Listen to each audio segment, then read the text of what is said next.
linguistic objects.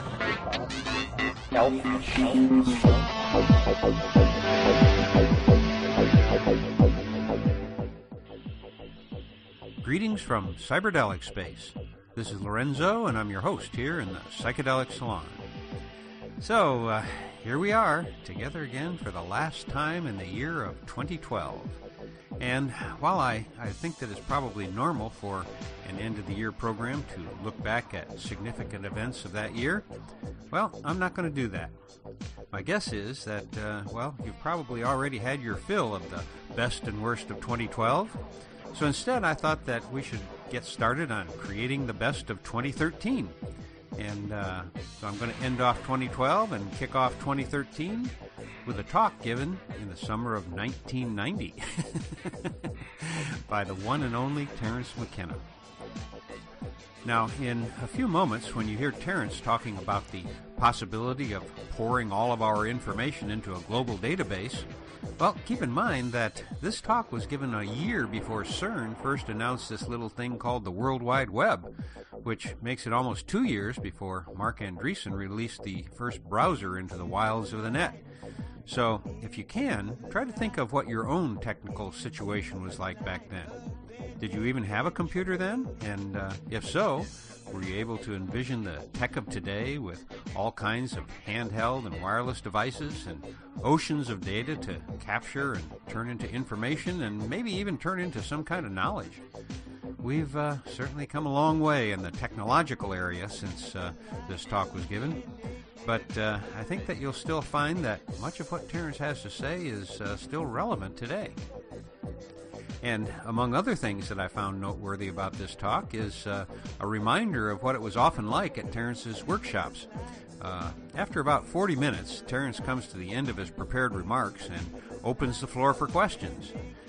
Now, as you'll discover in just a moment, the terrain that Terence covers before this first question was truly remarkable for the wide variety of esoteric and metaphysical topics that he covered. Yet, the first question he got was about how to best use Amanita muscaria mushrooms. Poor Terence. While he had so many exciting things to talk about, he still had to spend a lot of his time simply giving advice about the use of psychedelics. Because at the time, he was really about the only source of this information that was publicly available. It must have taken a tremendous amount of courage for Terence to stand up and, be almost the only public spokesperson for the psychedelic experience at the time. Even today, most people are afraid to even bring this topic up among friends that aren't also on this path. So my hat is off to the Bard McKenna, not just for his mind, but for his courage as well. And so now let's join Terence McKenna on a July evening in 1990 and hear what was on his mind at that time. We closed last night, or we discussed yesterday, a bumper sticker that I saw driving down here. And the bumper sticker said, "Man thinks, God knows." And then someone had bought a second copy of the bumper sticker and cut it apart and reversed it and put it under it. So it said, "Man thinks, God knows, God knows, man thinks." Now, it seemed to me there was a lot going on in what was attempting to be expressed here. First of all, something about God, that God knows, that God exists in a superior state of intellection. Plato said time is the moving image of eternity. My notion of God's cognition is simply the regarding of all points in the space-time continuum with equal clarity. God knows. The limited program of knowing is thought, cognition. Man thinks. This is what man can do in imitation of the all-knowing and omniscient example of God. But implicit is that this is somehow a limited undertaking, this thinking of man. And some of you may recall the famous comment of Pascal that man is a reed bent by the wind. And then Pascal added, but a thinking reed. So then the second half of the conundrum was that God knows, man thinks. Now this, I thought, was very interesting because it seems to imply a relationship between the limited project of knowing, which is human thought, and the completed project of knowing, which is omniscience. God knows, man thinks. In a way, what this is saying is that God knows that man is making his way toward God. God knows, man thinks. God knows that man is participating in the same project of being that God regards from this higher dimensional space. And so then this meditation on these 4 lines closes with the recurso, which returns you then to this realization that what we are talking about is the project of knowing, Heidegger called it, carried out on 2 levels, on the level of omniscience and on the level of limited being. So then I meditated on this after we discussed it yesterday, and I thought tonight it might be interesting then to talk about the thinking project of, that is the essence of humanness on one level, the thinking project which has as its vector, I call it concrescence, following Whitehead's Neoplatonism. One could call it God. Teilhard de Chardin called it the omega point. But the process by which knowing transforms itself from some kind of aboriginal apperception of the possibility of God into union with God, and the process that lies between these 2 points is the story of the evolution of human consciousness, or more properly speaking, human history. And the interesting thing, I think, about the Western religions generally is their insistence on the tangentiality of God and history, that God was something to be realized in the life of each individual, but that there was also somehow a collective drama of redemption that was stretched out over a very large period of time. And history then becomes the theater, you see, of the struggle between good and evil for the redemption of the human soul. And from the modern point of view, or let's be more frank, from my point of view, this is primarily something to be analyzed within the context of language and our myths about it and its evolution and its potential future evolution. So and this is in my personal life the great mystery to me, because I feel that my intellectual style is that of a scientist, and I take very seriously science, and yet not only my faith but my experience has led me to believe that the world is not a construction of space and time and matter and energy, that mapping is insufficient, that the world is instead some kind of a linguistic construct. It is more in the nature of a sentence or a novel or a work of art than it is in the nature of these machine models of interlocking law that we inherit out of 1,000 years of rational reductionism. The world only behaves as science says it should when we confine our engagement with it to information that is at a great distance from us, like reading the New York Times every day. If you read the New York Times every day, few miracles will occur while you are engaged in that activity. Essentially what is happening is you are getting your cultural programming for the day, all your switches, if any need to be reset by cultural values, are reset at that point. But when we recede into what I call the primacy of immediate experience, the rules and models that we've been handed by science and what's called common sense are just totally found to be inadequate. And I don't mean when we perturb ordinary consciousness with psychedelic drugs. I'll speak about that in a moment. But I simply mean when we go into solitude, when we go into wilderness, when we endure great travail in our lives, or when we put ourselves in extraordinary alien circumstances, then it's as though the membrane between the ego and something else, which we could call our guardian angel, or the Jungian unconscious, or the overmind, something like that, the membrane grows thin, and the world loses its, its mundane character.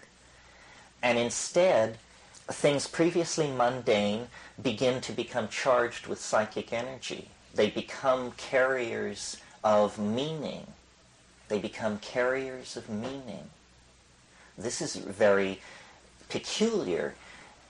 At a low level, it's not so astonishing. It's a kind of generalized opening to the world, because everything is imbued with significance. That tree, that person, that greeting, that conversation is imbued with a kind of depth and significance that is satisfying. It's like living deeply.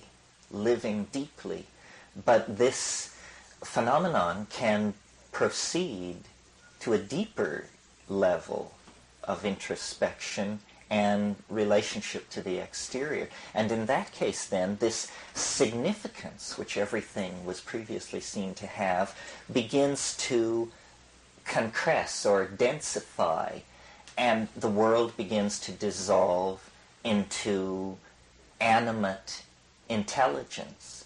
Now, at this point, if you didn't bargain for this, you're probably very concerned about your mental condition.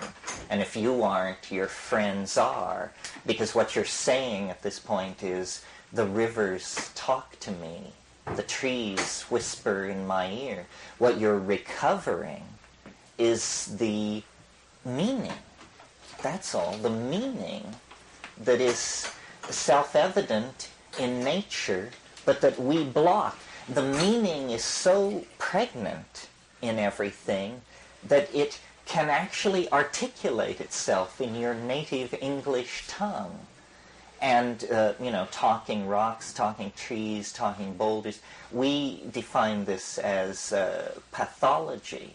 It means, in technical jargon, a severely diminished ego is in danger of overwhelmment by material from the inchoate and disorganized unconscious. Well, but what's actually happening is that for the first time in somebody's life or experience, they are meeting the resident meaning in reality with its force unblunted by conditioning and denial. And this is some kind of a linguistic process. We, and all nature, I think, swims in some kind of sea of signification, of which we are, in the same way that the amphibians were able to drag themselves out of the primitive oceans of this planet into air and exist in a completely different dimension, we, whether grandly or perversely, the verdict is not yet in, we dragged ourselves out of the sea of telepathic, interconnected signification that united all life, and we exist panting and pop-eyed in this other dimension called history, ego awareness, presence of self, sense of loss, anticipation of gain. All of these dimensions of experience really have been added to what was previously the animal Tao, just the howling at the moon Tao of animal existence. And to this we have added, a dimension of future anticipation, a dimension of regret, a dimension of how do I make choices, and so forth and so on. There is not I don't put a moral judgment on this, but it has to be said that in the tradition of the West, this has been viewed classically as the fall. This is the fall into names instead of realities, into constructs of reality rather than reality itself. And this has now been inculcated into each and every one of us as, both the glory and the trauma of human existence, which is our extraordinary ability to reside in and be in language. So, for instance, I've made this example before. A child lying in a crib and a hummingbird comes into the room, and the child is ecstatic because this shimmering iridescence of movement and sound and attention, it's just wonderful. I mean, it is an instantaneous miracle when placed against the background of the dull wallpaper of the nursery and so forth. But then mother or nanny or someone comes in and says, "It's a bird, baby. Bird, bird." And this takes this linguistic piece of mosaic tile and places it over the miracle and glues it down with the epoxy of syntactical momentum. And from now on, the miracle is confined within the meaning of the word. And by the time a child is 4 or 5 or 6, no light shines through.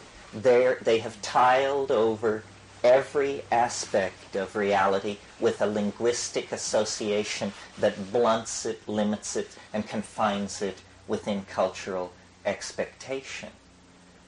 But this doesn't mean that this world of signification is not outside, still existent, beyond the horizons, the foreshortened horizons of a culturally validated language.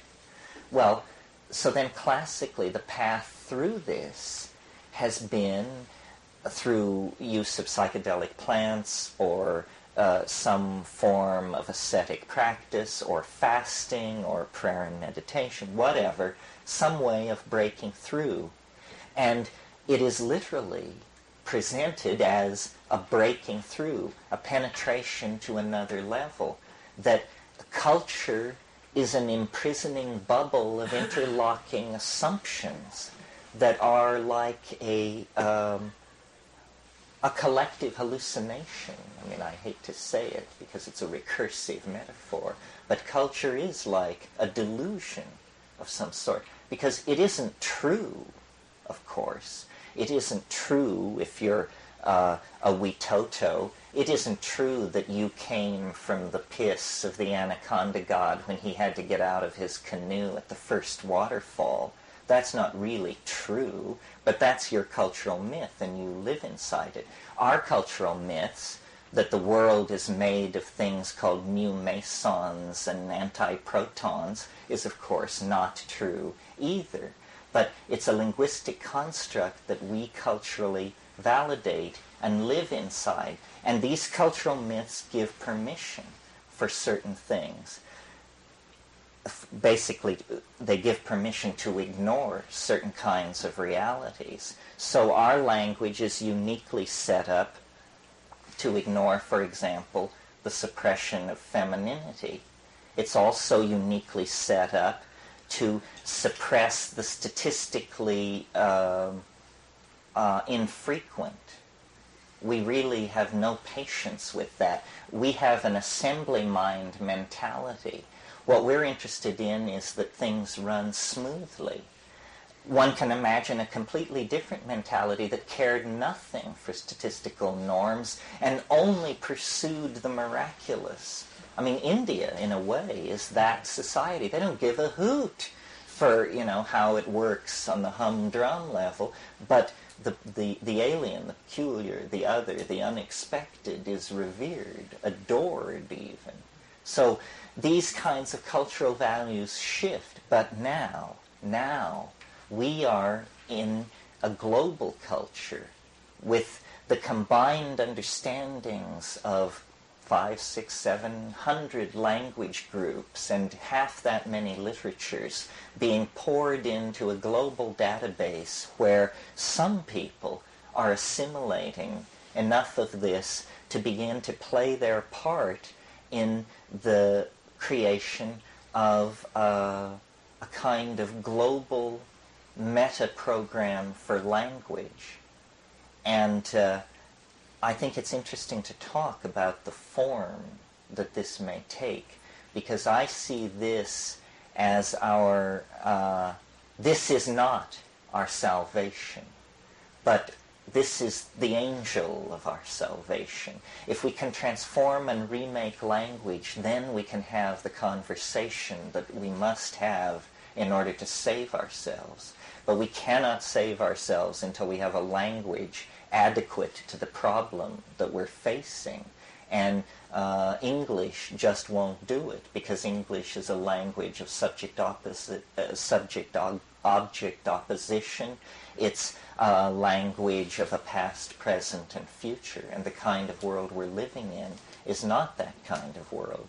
Now, toiling in the background, misunderstood and unnoticed for centuries, have been mathematicians laboring to create what they call meta-languages of description that seem to them very satisfying, to the rest of us very bewildering. And a question worth asking is, why is it that this language, mathematics, which we have so much trouble understanding, seems so tremendously powerful when it comes to the description of nature? This is not a trivial question. Why should numbers, in a sense the most abstract quintessence of the human mind, have anything whatsoever to say about the topology of three-dimensional space and time? It isn't clear. What I believe is happening, and we talked about this last night, generally in the form of a conservation of novelty throughout the history of the universe. But I tended last night to present the universe as a material thing. I spoke of atoms compressing into molecules, into organic creatures, into thinking beings with civilizations and so forth. But another way to think of this is a kind of take a spiritual X-ray of the material universe and then say, if matter is merely the vehicle of the transformations that we call the life of the universe, well then what is the inner dynamic composed of? What is it that is striving? What is it that bootstraps itself forward? What is it that self-reflects? Well, I think what it is it's actually information. Information is some kind of ontological modality that is capable of organizing any system in which it inhabits into self-reflection. So you pour information into matter, and you get back DNA capable of making life.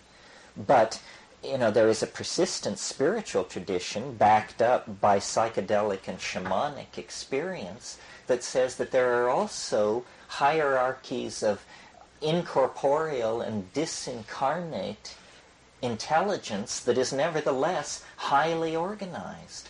Well, until the advent of the computer, I think we were just pretty much at a loss to form any conception whatsoever of how you could have consciousness without a body. But the computer shows us that you can have large-scale systems which have degrees, and then, there's a long philosophical wrangle which we can just stamp as for another time, degrees of sentience in operating systems. So then it seems to mean that information is the thing which uses matter, uses light, uses spirit, uses whatever it can put its hands on to organize itself into higher and higher levels of self-reflection. Well, then, to what end? I mean, what is all this? Is it just an innate drive toward totality? Or is it a process which exists completed in some higher dimensional space, and we are somehow trapped in a lower dimensional matrix, and we have to endure the illusion that it is incomplete? I mean, I don't have answers for these things. This is the business of theologians, basically, to tell us where we are in this universal machine. But I think that what we can do to enrich our experience and to feed data into our heuristic models is to begin to think in terms of language as the material that we need to work with, instead of public opinion or matter or even energy. It's meaning that we need to coax into our lives. Number one, as meaning enters our lives individually, we become more capable of raising our voices, both in joyous song and in political protest, if necessary. My whole shtick, and the whole shtick of the psychedelic experience, I think, is reclaim immediate experience. Realize that you outvote all parliaments, police forces, and major newspapers on the planet, because who knows, they may be illusions. Complicated phenomenological forms of analysis can be carried out to show that their existence is in considerable doubt. But if you carry out this phenomenological reduction, you will discover that it reinforces the notion that you must actually exist and be real. So therefore, you start from that nub of immediate experience and real being, and extrapolation outward should be very provisional. I mean, I don't know how Buddhism handles this. I grant you all a strong possibility of existing, but I'm not nearly as sure about you as I am about me. And I don't think any of you should be more sure of the rest of us than yourself. I mean, the world could be anything, It could be a solid-state matrix of some sort. It could be an illusion. It could be a dream. I mean, it really could be a dream. So it pays to stay on your toes, I think. In practical terms, what does all this come down to, besides that we should speak from the heart, clearly, and with our minds engaged? Well, I think that, remember I said we should see language as the stuff with which we work, rather than matter. And that means creating a technology of the sayable, making the complete understanding of new puns, a national priority on a par with weapons development. It means exploring the real implications of substituting Finnegan's Wake for the Constitution, this sort of thing. Because what we're doing, you see, is pulling the beard of the linear printheads who really believe all of this stuff, who really are lost in the labyrinth of the political errors of the last 500 years. It isn't we can't overwhelm them by force of arms, nor should we wish to.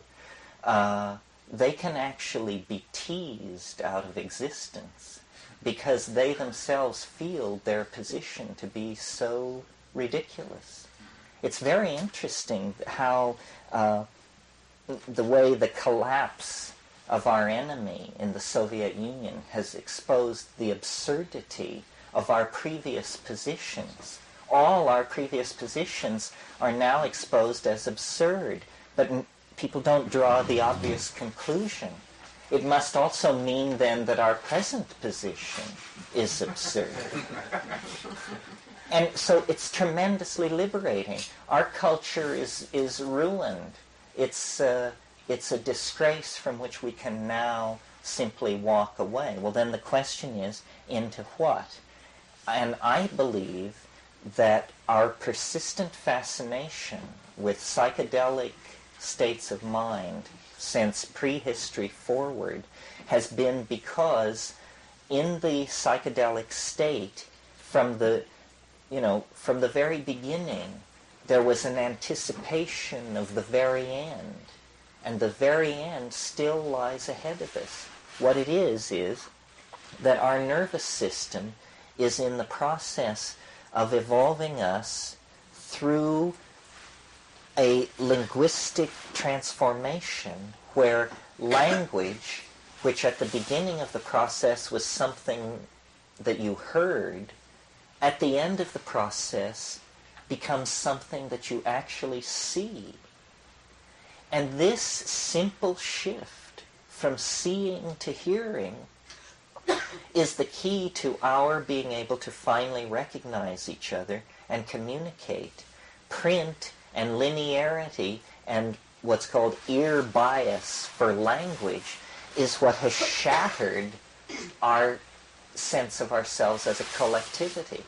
A positive way of putting it is to say it's also what created the idea of democracy, individual freedom, labor unions, the vote. All of these atomized notions of human obligation and political participation arise out of print. But so do ideas like that we're all alike, because letters from printing presses on pages are all alike. The idea that products should be mass-produced out of mass-produced subunits. This is a printhead notion. It could never have occurred to anyone outside of a printing press culture and never has. These ideas have imparted to our existence a tremendous material opulence and intellectual poverty and spiritual uniformity. And now, literally, we have to illuminate our civilization. We have to take its shoddy, spiritually empty Bauhaus skeleton and illuminate it, psychedelicize it, let 1,000 Paisleys bloom. In other words, release the design process from a commitment to material values. Well, how can you do that? Because the bottom line of material values is the bottom line. It costs. The reason we build in the Bauhaus style, for whatever reason we got into it, we now build in that style because it's the cheapest around.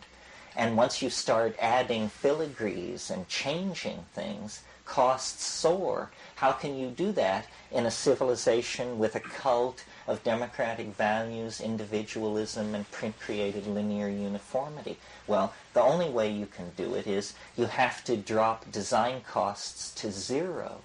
The only way you can do that is if you build virtually. This means you build in an electronic dimension. that is added on to ordinary cultural space like an orthogonal dimension. In other words, it's like a TV that you walk into.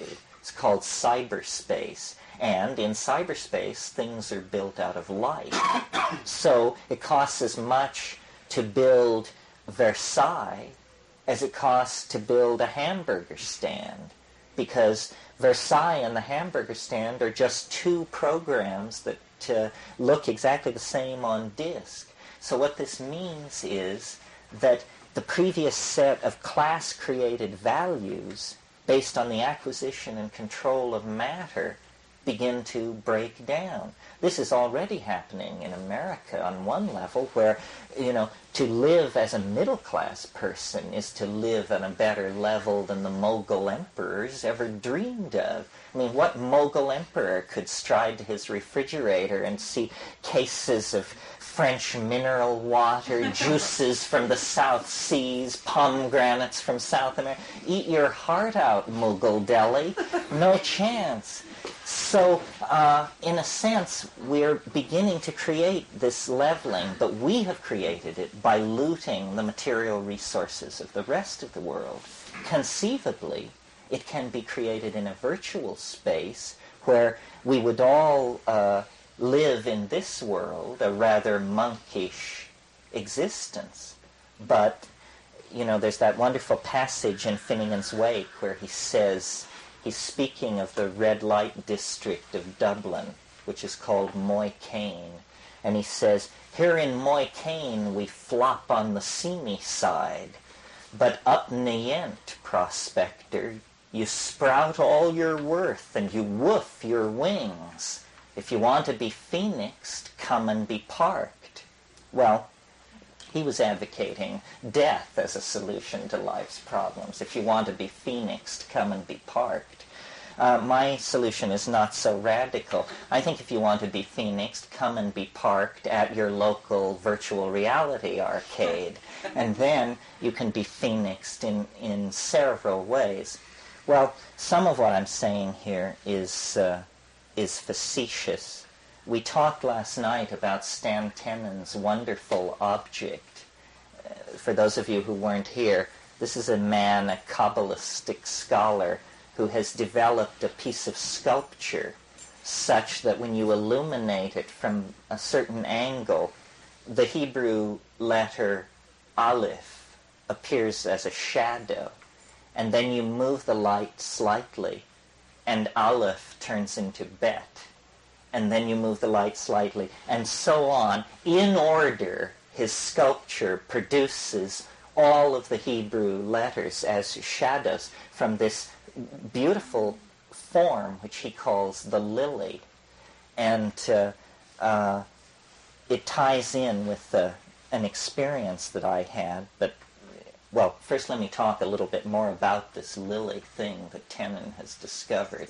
He also made one for Demotic Greek, which, for those of us who thought it was proof positive that Hebrew was the language of God, this was a real blow to the chest. But because he did one for Demotic Greek, too, and it works just as well, implying, and he's working on Arabic, implying that perhaps such forms exist for all alphabets. And so then I was thinking about this last night, and I said, well, if there's a sculpture in 3 dimensions that throws the 2-dimensional alphabets, then obviously in a higher dimension there must be a form which throws into lower dimensions the sculptures that make the alphabet. So that means all alphabets, all letters lead back to a hyperdimensional surface of some sort, which can probably then be described with some kind of weird fractal algorithm. And so then I thought, wow, this is a pretty Hebraic vision of what's going on here. We have the alphabets of local languages being generated from higher dimensional objects that are 3-dimensional, that are then referent to still higher dimensional objects that through which the light of God's love passes, scattering out into the radiance of what can be said. And in a way, this is sort of my vision of the millennium, that we will be resorbed into the Word.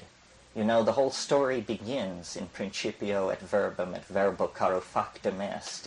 In the beginning was the Word, and the Word was made flesh. The whole cosmic drama is the mystery of what it is for the Word to be made flesh.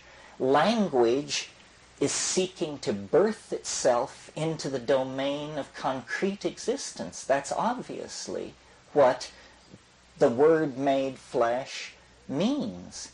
And it seems to me that if the Word can be made flesh, this implies a reciprocity.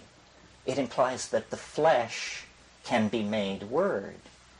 And this brings us back to what I was talking about at the very beginning this evening, which is the curiously literary nature of reality. That it's much more like a novel by Thomas Pynchon than it is like an equation by Ilya Prigogine. And why is that? Is it because, in fact, the flesh is Word, and that understanding this is the real task of uncovering our spirituality? Somehow it's a riddle, it's a conundrum, it's a koan. If we could correctly understand this, if the world did not disappear immediately, at least it would roll around in the palm of your hand like a spinning marble, as the I Ching promises. It's something about the recognition of the primacy of the Word, that history is the process of the descent of the Word into concrete expression. I didn't say matter. And that our relation to this retroflexive process is an ascent into the Word, a going toward the approaching mystery, and a meeting there in a domain of unknowability. Essentially, I mean, this is the casting into being that Heidegger talked about. This is the going to meet the stranger. This is the flight of the alone to the alone that is the driving force of Plotinus's mysticism. Well, that's really all I have to say about that. So let me see what kind of... How am I doing? Question and answer. Yeah, let's take some questions if there are any. Do you know how to use Amanides muscaria medicinally and shamanistically without killing yourself? I can tell you we're following my argument with bated breath. Carefully, because it's dangerous. It's dangerous because it's seasonally variable, geographically variable, and genetically variable. And that's enough variables that you should be very careful with what you're doing. Generally, I don't recommend it. It's the attention that has been given to that mushroom is, to my mind, entirely out of proportion to its cultural importance. This is because Gordon Wasson fastened in on it with a tenacious will as soma. He decided that it was soma. Are you all up to speed on what we're talking about here? Soma was this mysterious, ecstatic, hallucinogenic plant that the Rig Vedas were basically composed about. The major subject of the Rig Vedas is Soma. The 9th mandala of the Rig Veda is a paean of praise to Soma, that it exalts it above all the other gods. And no one knows what Soma was. And the descriptions are puzzling. It seems to have been, it didn't have leaves. It had yellow flowers. It grew in the mountains. And they speak of pressing it. It was prepared some way. It was pressed. It was filtered. And then they talk about this golden liquid which they drank. And Gordon Wasson, because of the importance of the Indo-Aryan people who wrote the Vedas for connecting up all of the history of what archaeologists call Old Europe with the Neolithic Middle East and India, it was very important to try and understand what Soma was. But the problem that has bedeviled everyone who was an enthusiast for Amanita muscaria as soma is that it's a bad trip. It is not reliably an ecstatic intoxicant. In fact, it's fairly reliably a bellyache. And people have pounded it with milk curd. There was a whole school of thought which said that the enzymes active in raw milk would decarboxylate muscarine, the poison, into muscimol, the hallucinogen. But, this didn't stand the test of human trials. It didn't appear to be true. Then other people said you have to dry them for months or smoke them over a fire. Again, doesn't seem to be reliable. So Wasson went to the grave. He, in his last book, Persephone's Quest, he referred to Amanita muscaria as the supreme entheogen of all time, which was just a completely wrong-headed judgment, I believe. And this was from the man who discovered the true psilocybin mushroom cult in Mexico. There was an angle on all this which Wasson completely overlooked because of his bias towards certain languages, and that is that along with all this Indo-European Vedic Hindu material, there was a Zend-Avestan literature based around Haoma, the same stuff, same word. And from there, Flattery argues that it was Pagamen harmala, that it was harmaline, that it was not a mushroom, that it was a higher plant in the Zygophalaceae. And I think probably he's right, actually. It's a very interesting book. Apparently, in the Avestan classical period, no one would have dreamed of having a spiritual experience without resort to drugs. They just put it very plainly. They're the most matter-of-fact people. These texts are fascinating. But they don't devalue it.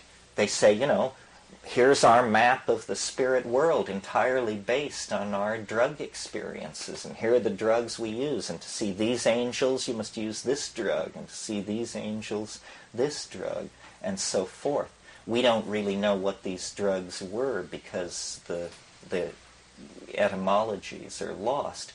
But harmaline figures very strongly in all of this, and of course harmaline is a neurotransmitter present in human metabolism. In fact, I didn't get into it tonight because I was trying to keep it off the biochemistry and that sort of thing, but this transformation of language from something heard to seen that I was talking about, I believe is a 1 or 2 gene mutation.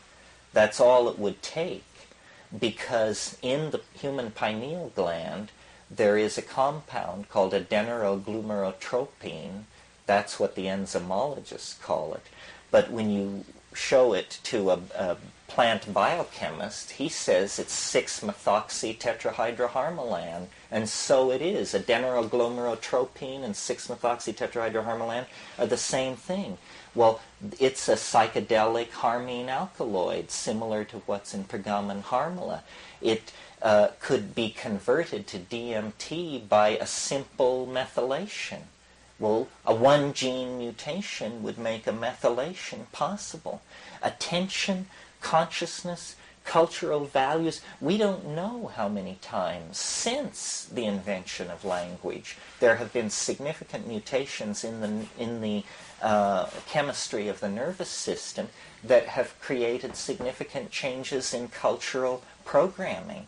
I mean, doesn't anyone find it a little odd that the laws of perspective were discovered less than 400 years ago?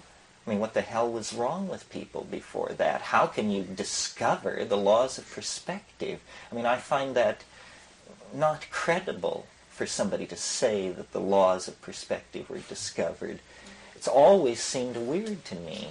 It's as though, there was a shift, a very subtle tweaking of the processing of visual space itself necessary to be able to do that. Yeah. You've spoken about the Word and the Word made flesh. And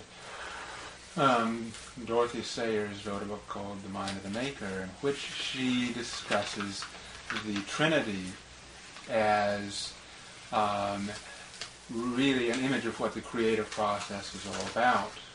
And where the Father is having a great idea for a play, is the Father. The Son is making the thing happen on stage, bringing it into the world and having it made flesh. And then the Spirit is the response that you have to that completed product, and how all three of them really beget one another and they nurture one another. And she talks about people who have these problems with scalene trinities, where there's someone who, let's say, may have only the Father, only have a great idea, but be unable to make it into something that's physically real on a stage. And I wonder if you could pick that up Well, as far as... yeah, I mean, speaking to it generally, I think if you think of history as this kind of a process, Western history as the manifestation of the Demiurgos, Ildabaoth, Jehovah, and then you get this middle declension in the Christos, and then this peculiar and misunderstood promise of the redemption by the Holy Ghost.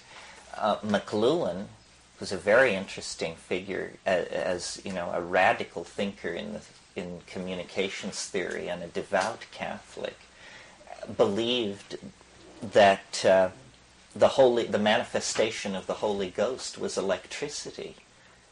And to him, the ringing of the planet by electronic media was the enfolding arms of an archangel. I mean, he literally saw electricity as God's love made manifest.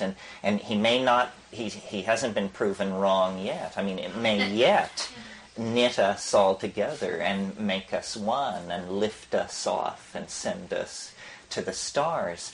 It's some wonderful stuff, electricity. You know, I like to talk about it because for thousands of years, electricity was this stuff which some people knew about, and what they knew was that you skinned a cat and you dried its skin in the wind, and then you got an amber rod, a polished rod of amber, and then you would go into a dark room with your cat skin and your amber rod, and you would rub it back and forth like this, and then you would pull the amber rod away from the fur, and you would see miniature lightning storms of static electricity.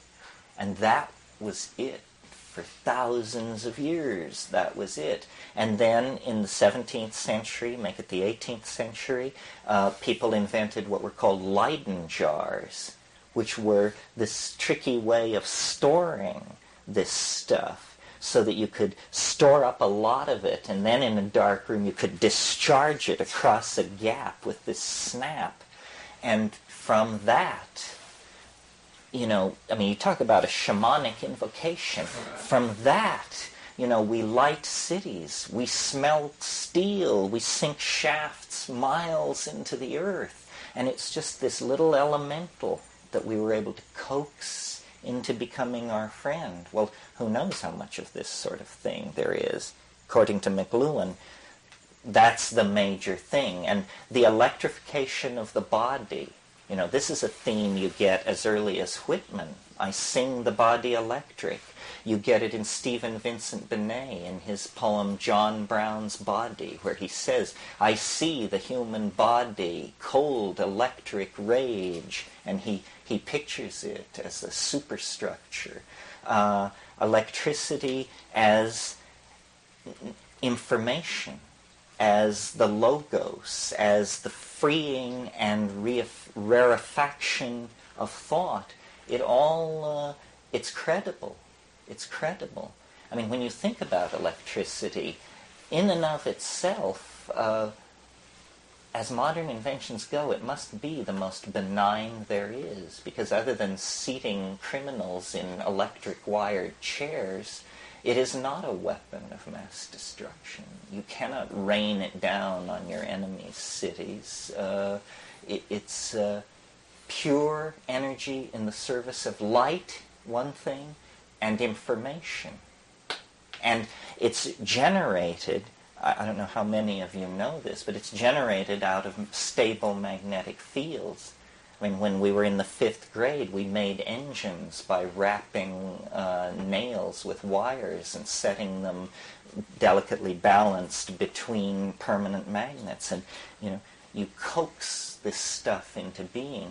We take it for granted because we don't understand it. But if you're down close to where it's coming into being, it's like coaxing some kind of demon out of the matrix and into the service of thought and light.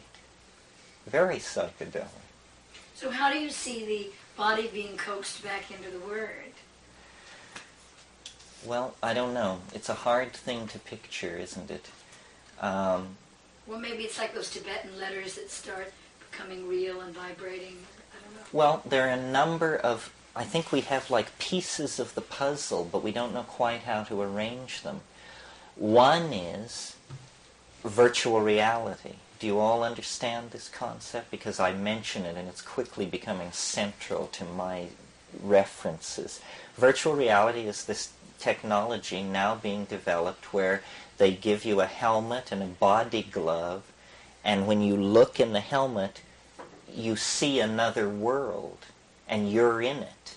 And you can walk around and pick things up and open doors, and it's all sustained by computers, but the illusion is very real, and they're only at the beginning of the process of creating this illusion.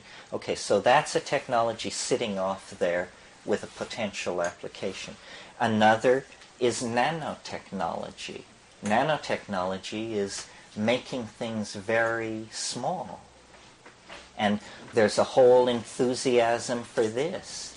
And people who, I talked yesterday about being down at the baths and watching the stratocumulus clouds move over the ocean.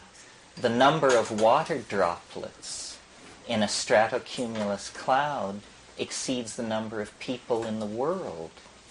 Therefore, if we were the size of water droplets, we could simply exist in that kind of a cloudscape. Well then, okay, so that's another technology that's sitting there. Another is this wonderful fantasy that I told some of you about a few days ago, where we see a man walking on a beach, and the man, his planet is perfect. Its oceans and its atmosphere and its glaciers and its equatorial forests are all in balance. And this man is naked, except for a thread, like a Hindu thread that crosses him. And on this thread, there's sufficient space for as much as 1,000 or more small beads.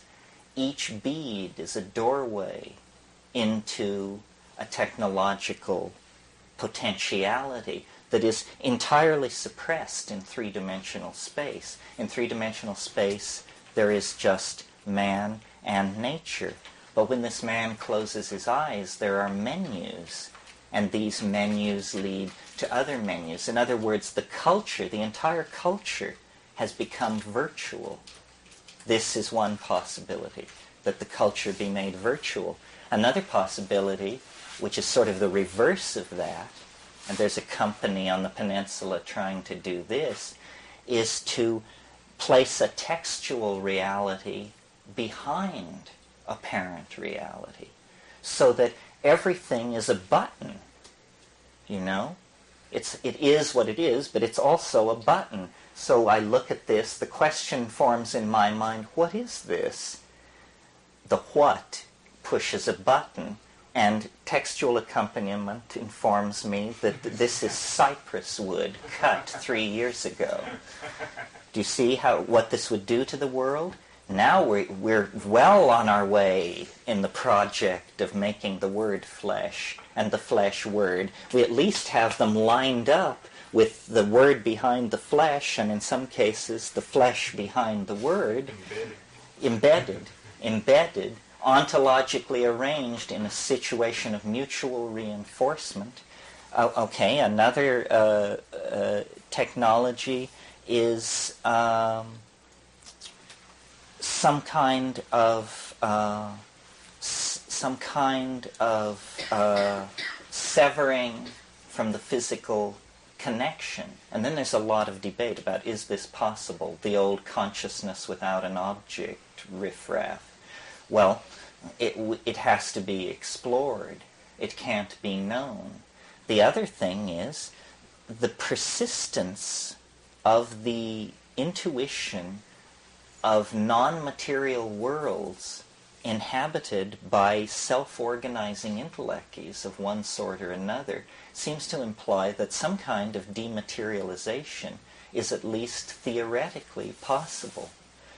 I've talked a lot in these circles about the questions raised by the ecstasis that comes with DMT, where you actually break into a world where there are what I call autonomous self-transforming machine elves, but what we have discussed in terms of, are these the sprites of classical European mythology? Are they dwellers in some parallel continuum, unsuspected by any of our sciences or ontologies? And then a still more unsettling possibility, is this somehow an ecology of souls? Is the eerie connectedness to the human dimension that these things have, because in fact this is a stage of some sort in human existence? If what God can bring tangential to history means is human beings unraveling the mystery of physical death, then I think that would be a sufficient fulfillment of the sort of dramaturgical demands of a denouement, that we stride toward the mystery strides towards us, and everything is resolved in a revelation of the understanding and meaning of death. This kind of thing makes me very uncomfortable, perhaps because it's fairly feeling-toned and emotion-laden. It doesn't trouble me to imagine contacting informational beings in a parallel continuum, but the notion of encountering an ecology of souls, I think, is hair-raising if you take it seriously, because even the most spiritual of us are so deeply programmed by the assumptions of scientific materialism that I think something like that on the short term here and now really gives us pause. Brother David. In this process of breaking through to the worldly flesh, where do you see the function of the poets?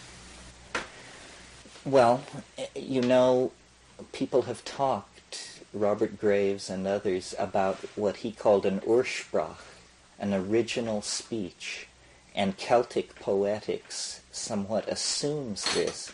I think this language that is seen is a project that the poets should take very seriously.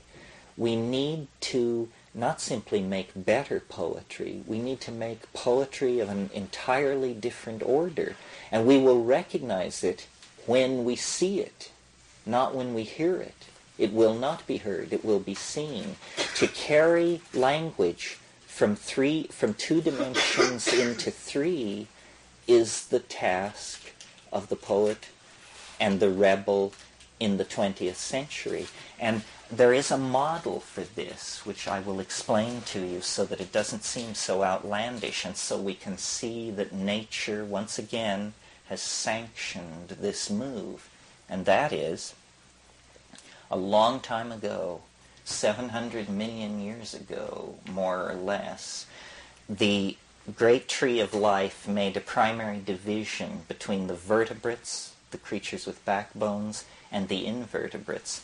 evolving along the invertebrate line and reaching the greatest brain size and complexity of nervous system on the invertebrate side of things were the cephalopods.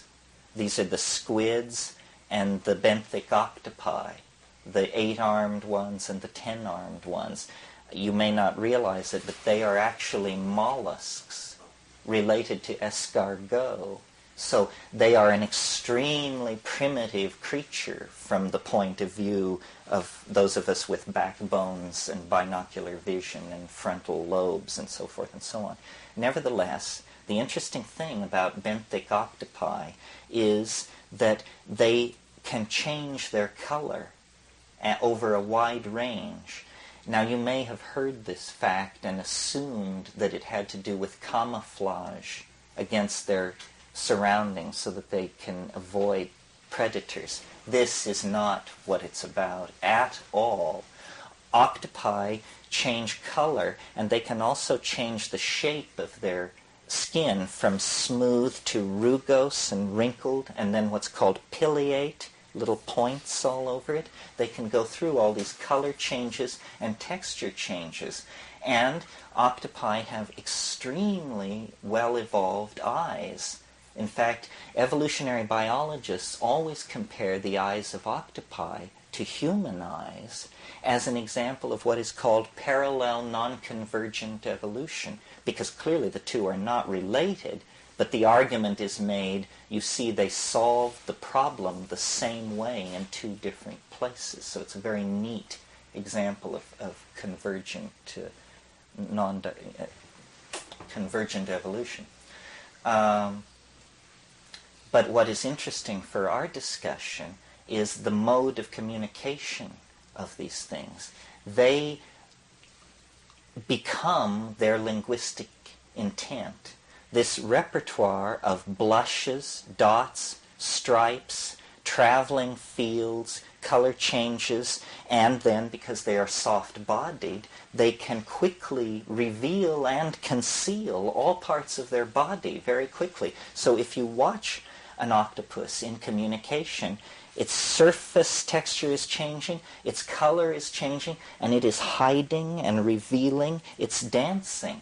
And it's a dance of pure meaning, perceived visually by the object of its intention, which is other octopi. So compare this for a moment to our method of communication. We use rapidly modulated small mouth noises. As primates, we have an incredible ability to make small mouth noises. We can do this for up to 6 hours at a stretch without tiring. No other thing that we can do approaches the level of variation with low energy investment that the small mouth noises do.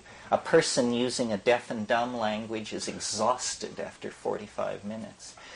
But the problem with the small mouth noises form of communication is, I have a thought. I look in a dictionary that I have created out of my life experience. I map the thought onto the dictionary. I make the requisite small mouth noises. They cross physical space. They enter your ear. You look in your dictionary, which is different from my dictionary. But if we speak what we call the same language, it will be close enough that you will sort of understand what I mean. Now, if I don't say to you, what do I mean? You and I will go gaily off in the assumption that we understand each other. But if I say to you, did you understand what I said then? You say, yes, you meant that you don't want to sit with Harry and Sally because their pending divorce makes you uncomfortable. Say, no, that's not what I meant. I meant... So there's misunderstanding because the dictionaries are not matched. Now, notice what's happening with the octopi. There is no dictionary. Both parties are seeing the same thing because my body is my meaning.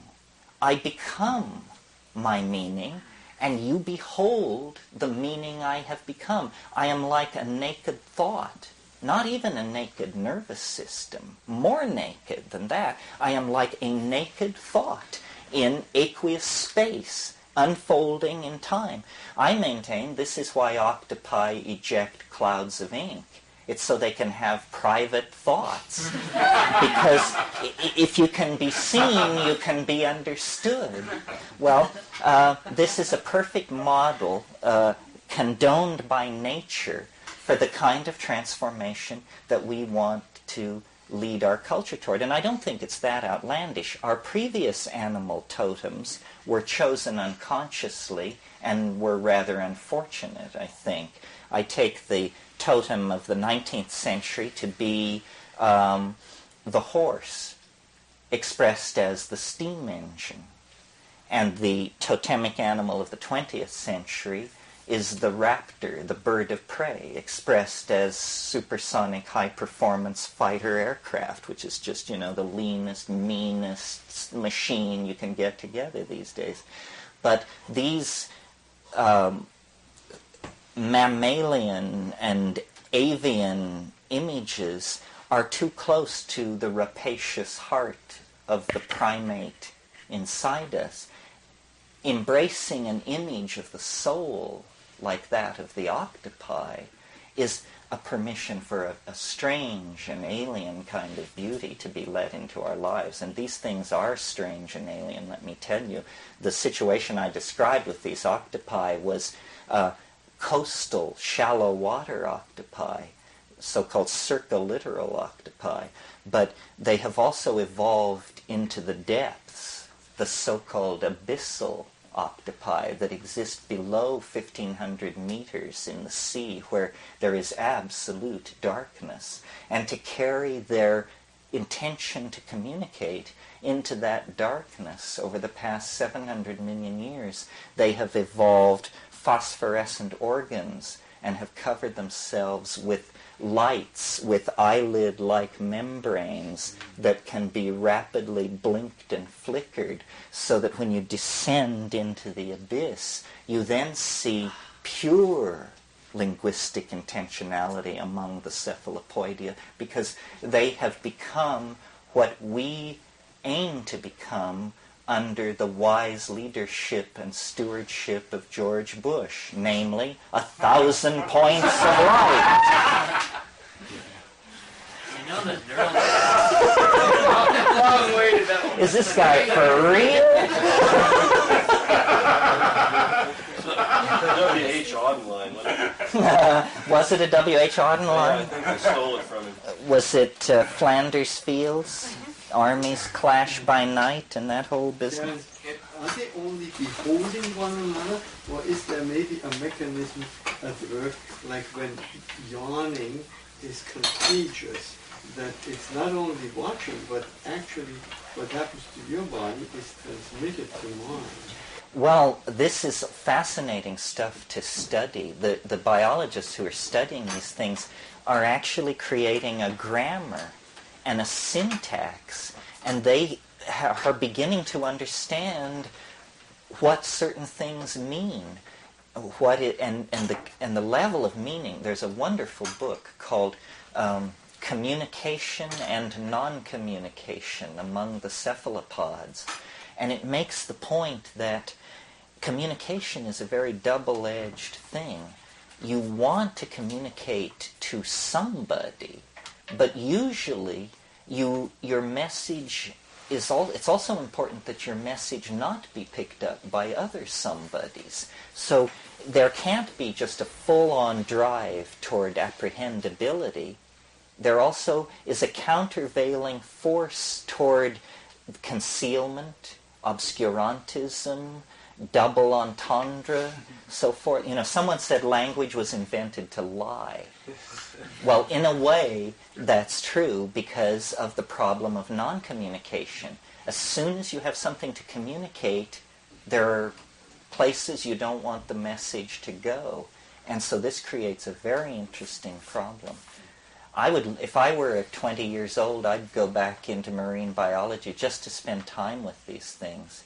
They're quite amazing, and they have very large brain capacity. I'm could be, I think John Lilly was all mixed up to look for mind in the water, in that it was mammalian chauvinism that drove them to dolphins and whales, that maybe they are intelligent, but the language feats, when you see videotape of these cephalopods, you realize you're in the presence of an opera. What kinds of things are they communicating besides maybe fear or? Well, they're communicating. They have elaborate sexual displays, and it's a very tricky thing, sexuality among cephalopods, because the male usually doesn't survive the encounter. So a lot of time is spent getting it right before you commit yourself.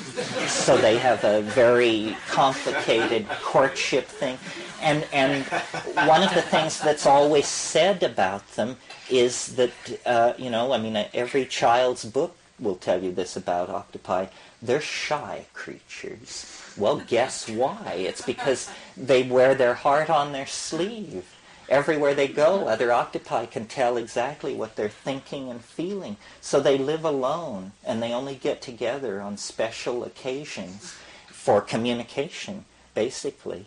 And the repertoire is as complex as human language, so that they could be discussing the equivalent of Spencer's epithalamion or something. I mean, we don't know what they're talking about. Do we have a sort of Rosetta Stone, about... We have a primitive grammar, but it's only for one species.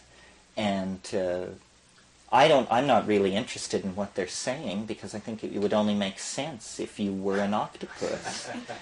But I'll bet that... you see, it's a model for us. Wouldn't we like to dance for each other and be perfectly understood? And wouldn't we like to see someone dance and to know that this was their mind and their body somehow at one? In a way, God, does everything go back to everything? In a way, this is the theme of Skinny Legs and All. This is the theme of the Dance of the Seven Veils.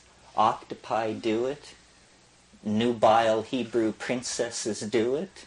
Everybody dances toward the truth, dropping veils as they go. And then, of course, the nakedness of truth is a cliche. Well, you mentioned to bring it to a practical level.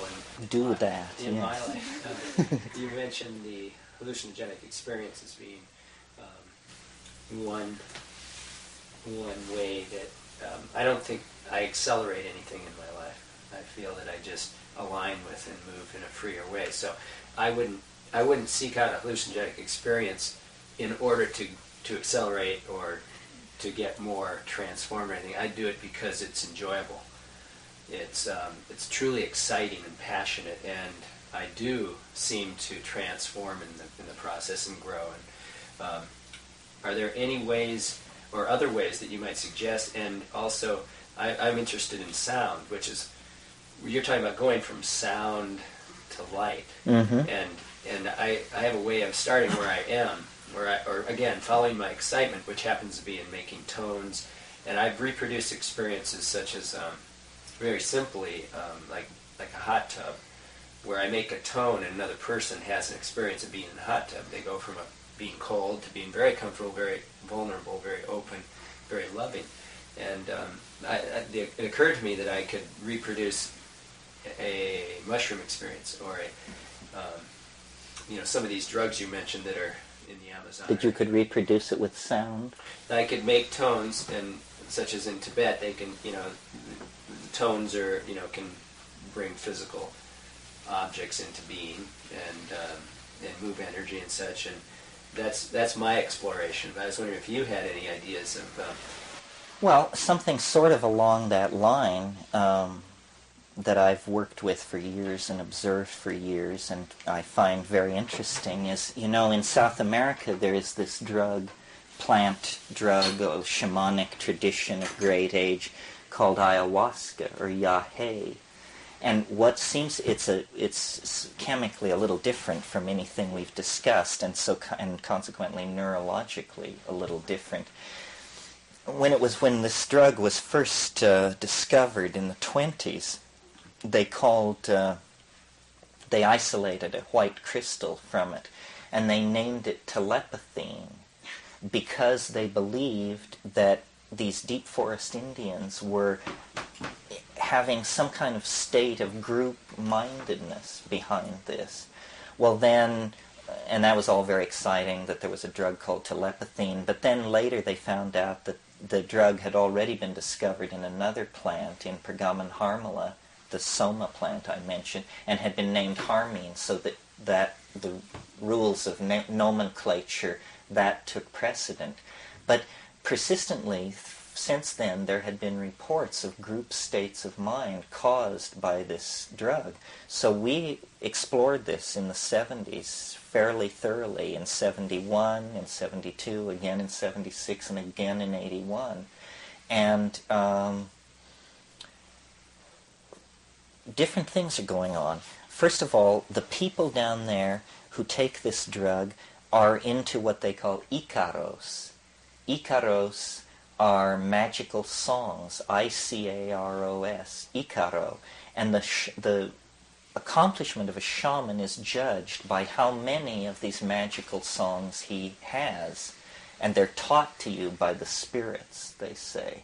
But the interesting thing is that the Icaro within the culture is criticized as a work of visual art. It is not thought of as a song. It is not listened to. It is looked at. And when people criticize it, they criticize its form and its color. And in taking this drug, we discovered that there is something about it. It seems to dissolve a cultural barrier between the synesthesia of sound and light, so that you can make a tone like and it emerges as a streak of cyan blue that just stands there in space as long as you, and it clearly, this stripe is related to the sound. When you stop the sound, the stripe disappears. Well, then you discover that when you modulate the sound, the color is modulated. Well, then you begin breaking it up, and you discover that voice has become transformed into an instrument for manipulating light. And again, it has to do with these drugs, which are very close to neurotransmitters, just one gene away from being naturally produced. It's as though this is the biochemical place where what we experience as the evolution of language and our abilities, our cognitive abilities to integrate and express language are happening. So that, I think this should be looked at. I think maybe the path to the kind of visually beheld form of communication that I'm talking about is to look at shamanic cultures where this may have been happening all along and people assume it. It is true when you go up these jungle rivers to the really bare-assed people that the elders do get together and take this stuff, and they do have a complex collective image of what should be done for the good of the group. It's not exactly a vision of the future. It's more complicated than that, because they also have a vision, a three-dimensional vision of the kinship structure of the village, of a whole bunch of clan and SIB group associations to plants and animals in the forest, which are hidden from the eyes of the casual visitor. It isn't that so much that they predict the future as that they go into a higher dimension of their own cultural information space, and from there they make decisions. Where should we hunt? Who should we make war on or not make war on? Where should we move? And even decisions about triage of children and this sort of thing, because this does go on. So, how much of human navigation through history has been done by processing ordinary cultural information on a higher dimensional level by perturbing neurological functioning. I mean, if there is any angle that would have given us an edge, we would have found it and we would have used it. And I've discussed in other lectures the way in which small doses of psilocybin improve vision and how this would have fed back into a primitive hunter-gatherer system. Very simply, they would have just outbred everybody not using mushrooms, because a pair of chemical binoculars in a hunting environment is an adaptive advantage that could not be ignored, and so forth and so on. Yeah. By copying your hand movements, it helps me see what you're talking about, like in a virtual reality. And that's what they do in neuro-linguistic programming. And the people who made firewalking popular, like Tony Robbins in this country, were neuro-linguistic programmers. Maybe neuro-linguistic programmers could study octopi. Yeah. If I had 8 hands, I could really get gestural. A funny experience involving octopi. I know a woman, I'm sure she would not begrudge me this description of her. She is a very frank exhibitionist. I mean, this is the woman who at every party takes her clothes off and dances on the tabletops and so forth. She is an inveterate exhibitionist. She's totally frank about it. And I had been to the Monterey Aquarium and seen the octopus there. They have a giant octopus. Well, most of the time this guy just hunkers low, and he's sort of off in a corner, one beady eye, checking you out. But, of course, because octopi have this mode of communication, they're very set up to respond to visual display. So this woman walked past this tank, and this octopus practically leaped into the air. It came down out of the tunnel. It was pressing against the glass. It was beating against the glass. And what it was one exhibitionist recognizing another. I mean, it was just clear across the species lines. The power of neurosis knows no barrier. But she also had almost orange hair, very red, bright hair that the sunlight had hit. That's true. It was probably sending a message to this octopus that was obscene in the very least. Was she dancing? No, she was just trying to be unobtrusive, but this woman being unobtrusive is a showstopper. Terence, when you talk about language or the word, you said people talk, to me you left out like the whole body language. And when you go into print, I'm making all these unconscious assumption values of what you're saying is true, partly based on your body language. True, but body language has really faded for us, probably because of the telephone. I mean, the telephone really staunches that. And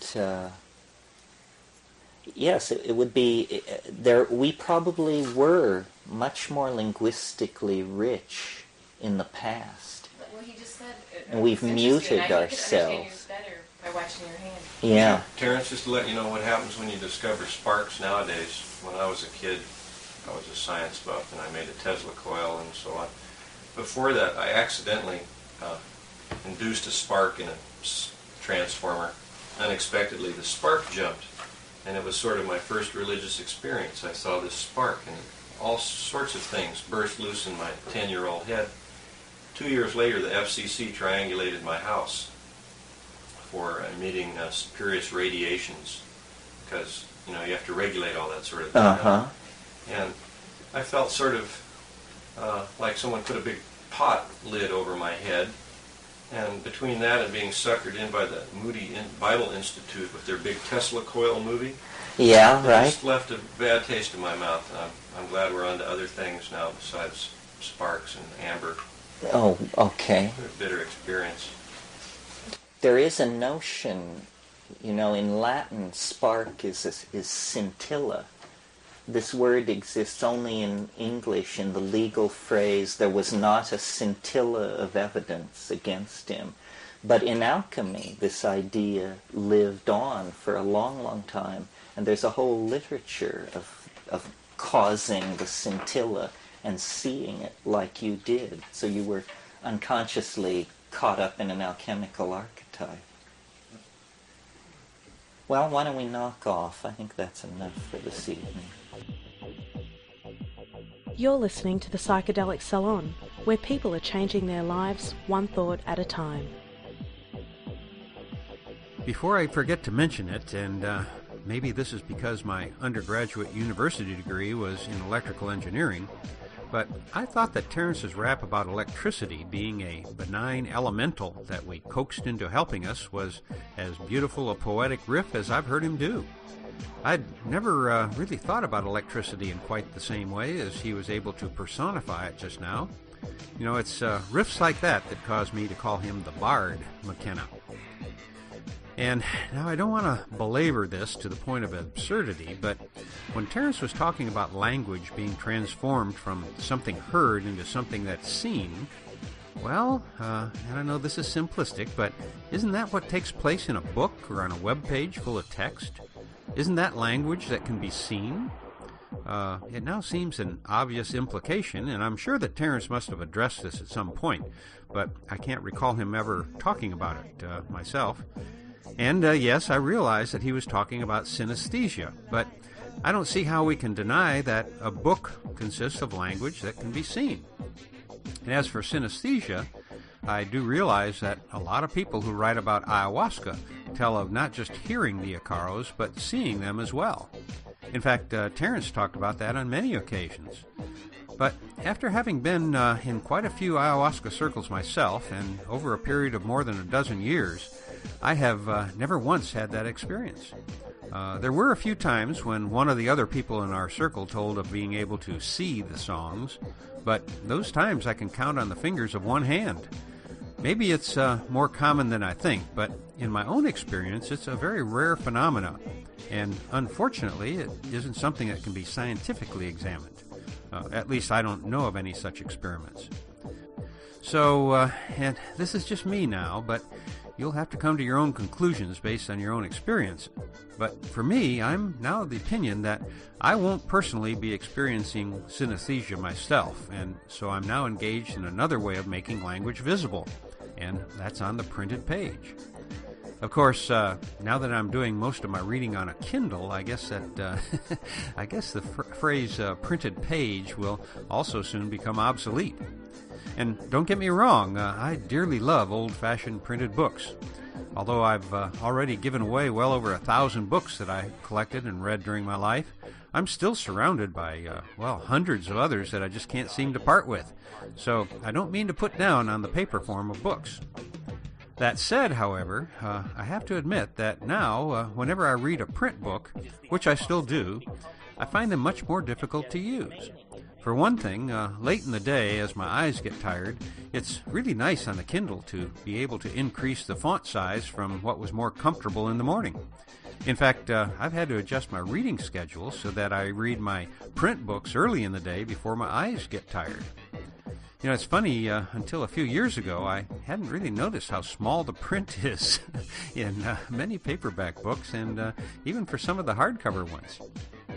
So, while I'm on the topic of books, let me point out the obvious about books and the McKenna brothers. It was books, not drugs, that shaped their lives and careers. Let me say that again in case you happen to see yourself as a budding bard or psychonaut. It was books, not drugs, that truly shaped the lives and the careers of the brothers McKenna. And this has recently been brought home to me quite clearly after reading one of the books that Dennis McKenna mentions in his new memoir, The Brotherhood of the Screaming Abyss. In it, Dennis describes his early youth with Terence and how they were both fascinated with the future and the nature of time. Then he goes on to say that the greatest impact on their early thinking wasn't Carl Jung or H.G. Wells or Jules Verne, but it was Arthur C. Clarke's novels Childhood's End and The City in the Stars. Now, let me just rewind here for a minute and say that I only had a few, and they were very brief, conversations with Terence about his favorite books. The two that I remember him mentioning are The Phenomena of Man by Teilhard, and Star Maker by Stapleton. In fact, when he told me that he'd lost his copy of Star Maker, I went out and found a used copy and sent it to him. And in case you've never read that book, I highly recommend it. It's available for free at Project Gutenberg, by the way. Now, getting back to my story, after reading Dennis's statement about the importance of Clarke's books on their thinking, I downloaded copies of both of them, and I've just now finished reading Childhood's End. Wow, if you've already read it, you'll know what I mean. Not only does Clarke incorporate some of the main elements of both Star Maker and The Phenomena of Man into his masterfully told story, he basically provides a high-level outline of the thought of Terence McKenna. At least that's the way I see it, but I realize that you may not agree with me. However, Childhood's End has the eschaton and the global transformation of consciousness that Terence attempted to catalyze through the experiment at La Chorrera. And it also has a transcendental object at the end of time reflecting back into the present, and other concepts that Terence went on to develop into ideas that, we've all gravitated to at one time or another. Now, I'm not saying that Terence simply lifted his ideas from Clarke's books. That's not what I mean at all. What I'm trying to say is that if you are already familiar with Terence's ideas, then you can, at least if you have an imagination like mine, you can definitely see how the little seeds of these ideas that Clarke obviously synthesized from Teilhard and from Stapleton, how they'd grown and blossomed into a wide range of truly fantastic concepts that became the main features of Terence's shtick, as he called it. So, why am I spending so much time on this, you ask? Well, it's because I want to make it clear, particularly to our younger members of this salon, how important it is to keep reading. And it really doesn't matter what you read, as long as you read something every day, even if it's only a couple of pages in the latest graphic novel that interests you. You see, long before Terence ingested his first psychoactive substance, he'd already done a significant amount of preparation by reading all kinds of things, as Dennis has documented so well in his book. It's my assumption that at the time Terence was first getting into these books, he had no idea about what he would do in life. But over time, and obviously on a subconscious level, the thoughts that he put into his head through the reading that he was doing eventually gained a life of their own and led him on what turned out to be a splendid journey. And looking back on my own life, I can see how some of my early reading must have also shaped my life through the decisions I made at various crossroads. The first book of this sort that I remember having a major impact on me was Kerouac's On the Road, which I read more than once during my last 2 years of high school. In college, it was The Phenomena of Man that first let me know that there was a lot more to the life of the spirit than my teachers were letting on. Other books that have had a major influence on me are Pirsig's Zen and the Art of Motorcycle Maintenance and Marilyn Ferguson's The Aquarian Conspiracy. I've now read each of those books several times, and to be honest, they don't all speak to me in the same way that they did when I first read them. But then I've changed a lot since then. Well, changed utterly, as Yeats would say. Nonetheless, at the time I read each of these books, they made an indelible imprint on me, and without them, I doubt if I'd be with you here in the Psychedelic Salon right now. Without what I've learned, felt, and experienced through all of the books that I've read, I shudder to think of what I'd be like, particularly if my only input came from cable television. So, if you're still with me, thanks for listening. And now, how about doing a little reading before you go to sleep tonight? In case you haven't figured it out, I highly recommend reading as often as you can. It's really worth making some time for. But right now, I've got to make some time to pack for a cross-country trip that I'll begin on the 31st. And that's the day that I catch the Southwest Chief, bound from Los Angeles for Chicago, where I'll then catch the Capital Limited, bound for Washington, D.C., and where I'll be attending a family reunion for a few days before catching the return trains and heading back to the West Coast, where I'll arrive once again in mid-January. So, as you ring in the new year, you can think of me rolling along the rails on my little sentimental journey, safely away from the internet, email, the telephone, and any other modern convenience that I can distance myself from for a few days of old-fashioned travel. So don't give up on me or think that I've closed the doors to the salon, because I'll be back with you as soon as I can after my return. And now, as you and I close out this interesting year of 2012, I wish you the best for the coming year and beyond. As I say, this is Lorenzo, once again signing off from Cyberdelic Space. Be well, my friends.